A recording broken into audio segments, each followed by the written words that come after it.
Now let's discuss about geitonogamy. Geitonogamy भी self pollination का ही type है। इस प्रोसेस में पोलन ग्रेन्स एक फ्लावर के एंथर से निकलकर उसी प्लांट के दूसरे फ्लावर के स्टिग्मा पर ट्रांसफर होते हैं। In this process, pollen transfers from an anther of one flower to the stigma of another flower of the same plant. यानी पोलन एक फ्लावर से दूसरे फ्लावर तक जाता है, लेकिन प्लांट सेम होता है। इसी वजह से मेल और female gametes same genetic individual से ओरिजिनेट होते हैं और प्लांट्स के बीच जेनेटिक एक्सचेंज नहीं होता।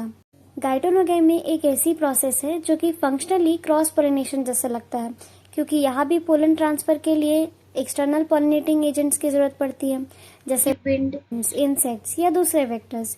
लेकिन जेनेटिक पॉइंट ऑफ व्यू से ये ऑटोगैमी यानी सेल्फ पॉलिनेशन जैसा ही होता है, क्योंकि दोनों गैमेट्स सेम प्लांट से आते हैं। इसलिए गाइटोनोगैमी को हम ऐसे भी डिस्क्राइब कर सकते हैं कि it is physiologically cross pollination but genetically self pollination.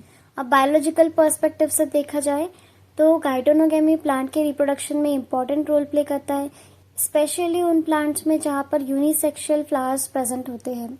Unisexual flowers में हमने अभी डिस्कस किया कि मेल और फीमेल फ्लावर्स जो होते हैं वो सेपरेट होते हैं, अलग अलग होते हैं, और इसलिए वहाँ पर ऑटोगैमी पॉसिबल नहीं होती। ऐसे केसेस में प्लांट्स में गाइटोनोगैमी होती है, जहाँ पर एक फ्लावर से पोलन सेम प्लांट के दूसरे फ्लावर के स्टिग्मा तक पहुँचता है। इसके अलावा जब ट्रू क्रॉस पॉलिनेशन यानी डिफरेंट प्लांट्स के बीच में पॉलिनेशन अनसर्टन हो ड्यू टू एनवायरमेंटल कंडीशन और due to scarcity of vectors और पॉलिनेटिंग एजेंट्स, तब भी गाइटोनोगैमी की वजह से जो रिप्रोडक्शन है वो कंटिन्यूस रहता है। गाइटोनोगैमी के कुछ कॉमन एग्जांपल्स हैं, जैसे जिया मेज मतलब कि मेज, Ricinus communis that is castor, Cucurbita species जिनमें सारी कुकुरबिटेसी फैमिली के मेंबर्स आ जाते हैं, जैसे कि पंपकिन, बिटर गार्ड और हेलियंथस एनस मतलब सनफ्लावर। अब इसके कुछ एडवांटेजेस भी हैं।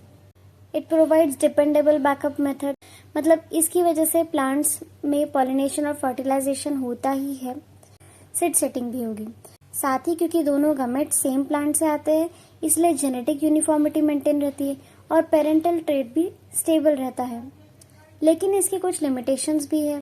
गाइटोनोगैमी जेनेटिक वेरिएशंस को प्रमोट नहीं करता, क्योंकि इसमें डिफरेंट इंडिविजुअल्स के बीच में जेनेटिक एक्सचेंज नहीं हो रहा है, सेम इंडिविजुअल के बीच में जेनेटिक एक्सचेंज हो रहा है।